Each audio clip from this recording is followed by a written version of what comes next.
Okay. Hello. So, welcome, welcome. We're gathering in the next 19 minutes, 57 seconds, not to just start another Monday, but to make a shift that matters. A shift in us, a shift for us, a shift through us, and ultimately beyond us. So, a shift from striving to trusting, a shift from trying to figure it all out to following the one who already has, a shift from carrying the weight of the journey to trusting the one who prepared the journey, and a shift from the world's way of thinking into kingdom light thinking.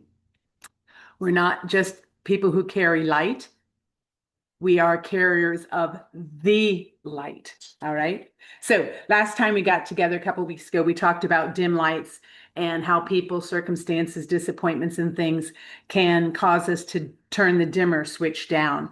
But God says, you are the light of the world. The dimmer switch is still in your hands. You control it no matter what. And we talked about Michael Jackson and how his father repeatedly tried to dim him what God had placed and made him for. And yet his mother continually reminded him, don't let anyone dim your light, not even yourself.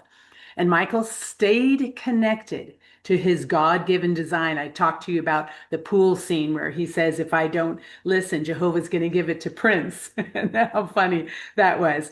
And because he stayed connected to the source, his influence crossed generations, cultures, races, languages, nations. I want you to think about that because people who never met him know his music. People born after he died know his songs. Children are singing, they're dancing, they're moonwalking. And the recent Michael movie has generated $851 million in 5 weeks. Wow, right? Why? Because when something is merely man-made, it has limits. But when something is God-breathed, it carries life beyond the person carrying it. When God places his fingerprint on something, it refuses to stay small. It refuses to stay local. It refuses to stay hidden. It crosses boundaries and it survives opposition, criticism, and even the media. And here's what I want you to catch. Long before Michael ever stepped onto a stage, or before he recorded a song, or before the world even knew his name, God had already prepared a design, a purpose, a calling, a unique expression of light that only Michael carried. That means the same for us. So, whether you've seen the movie or not, you know of the horrible accident on the Pepsi set, right? Where his hair caught fire and it burned his skull. And most of us, most people immediately would start to go to the blame. Oh my gosh, look what his father set him up for. His management team, the production company, his mother. Why didn't his mother stand up to the father? Da, da. We would go to the blame game, right? But that's not what kingdom thinking people do. We ask a different set of questions. We ask, what is God revealing? Out of that painful scene came greater clarity. Michael became more determined. He knew his purpose. He knew he was to spread love, to spread joy, to spread hope. And sometimes God doesn't cause the fire, but boy, oh boy, he absolutely knows how to use it for your good. Woohoo! Remember, we shared Isaiah 60, verse 1 says, Arise, shine, for your light has come, and the glory of the Lord rises upon you. Sometimes, beloved, our greatest arising happens after our greatest challenge. Mhm. During Michael's recovery from the accident, his head dressing resembled to me the tail-like cap associated with Peter Pan. And I began seeing a lesson, looking for treasure. Peter Pan's message was never grow up. I don't mean stay immature. I mean, stay childlike, stay hopeful, stay trusting, stay imaginative. And Jesus said, unless you become like little children, you can't enter the kingdom. Notice he didn't say understand the kingdom, he said enter it. The kingdom isn't entered through striving, it's entered through trust, like taking the adult's hand across the street. This is how God invites us to come to him. Take his hand, come with wonder, with hope, with imagination, with childlike faith. Let's practice that right now. Go ahead and grab your journals. Put a smile on your face. Take a deep breath. We're going to walk across the street with Jesus.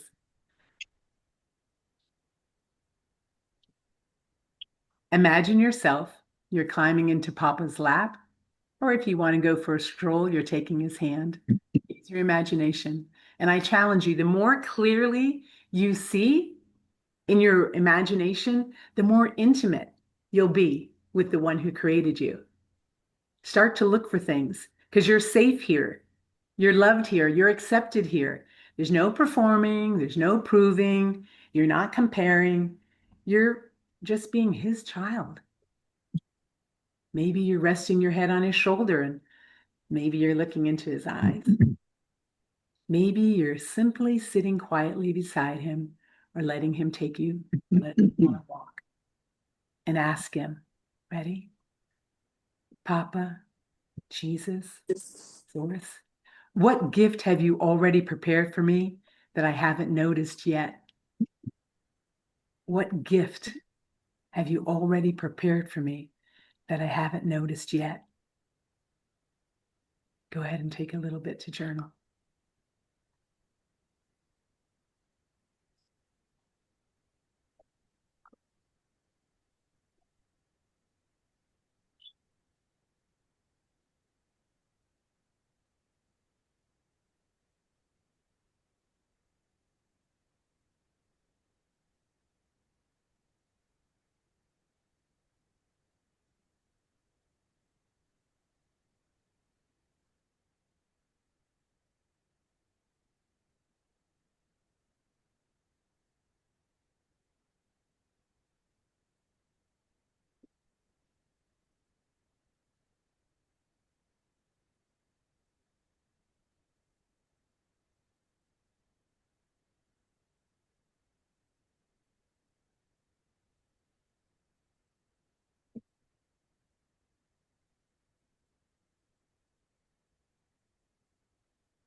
Go another 30 seconds.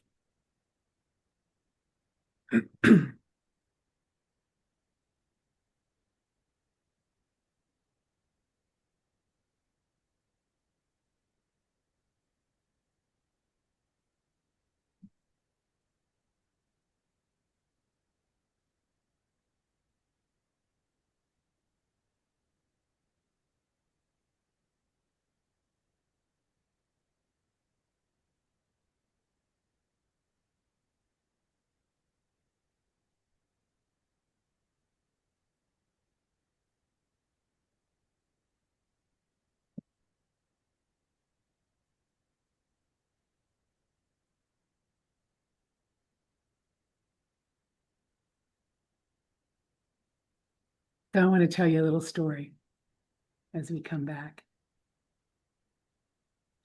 Years ago, I was flying home from Israel, and in front of me sat a young Jewish couple with their little toddler, and they were in the bulkhead, and I was sitting over here. And as I watched them, I noticed everything they had prepared: the blankets, the food, the passport, the clothes, the toys, the comfort items, all those things.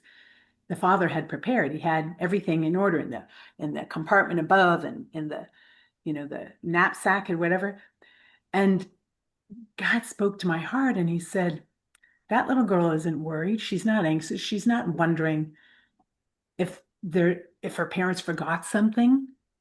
Why? Because her parents had already prepared everything. And God whispered, Peggy, that's how I feel about you. And in that moment, in that visual, he healed my heart. And I realized I wasn't on this journey alone. I wasn't having to do it all.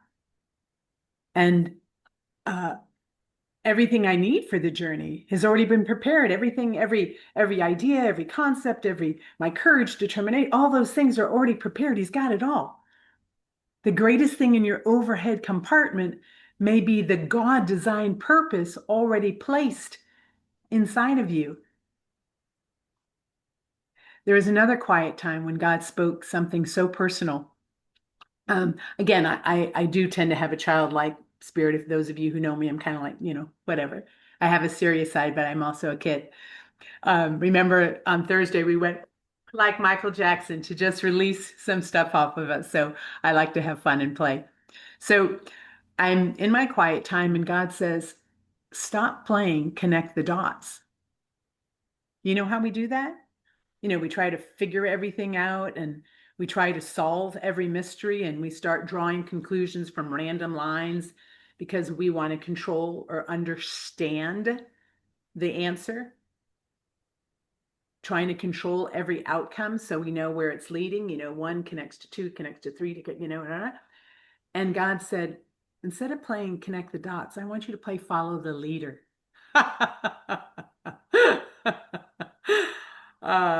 Thank you, Holy Spirit. I believe there's someone here right now that needs to hear this.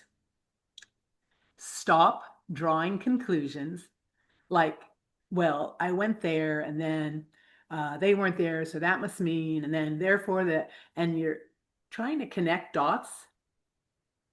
Your father isn't going to drive you to a dead end.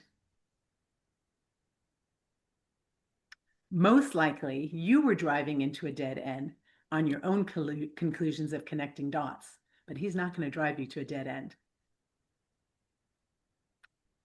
Whew, what freedom, right? So we're going to do our 5-finger activation now that we're looking at it like God's hand. And your thumb is closest to your heart. So sorry. I got a loan application that just called me. So take a look at your hand. Your hand reminds you of your father and all the provision that he's placed. And with the thumb, what can you thank God for today? Right? Just one thing. What can you thank God for today?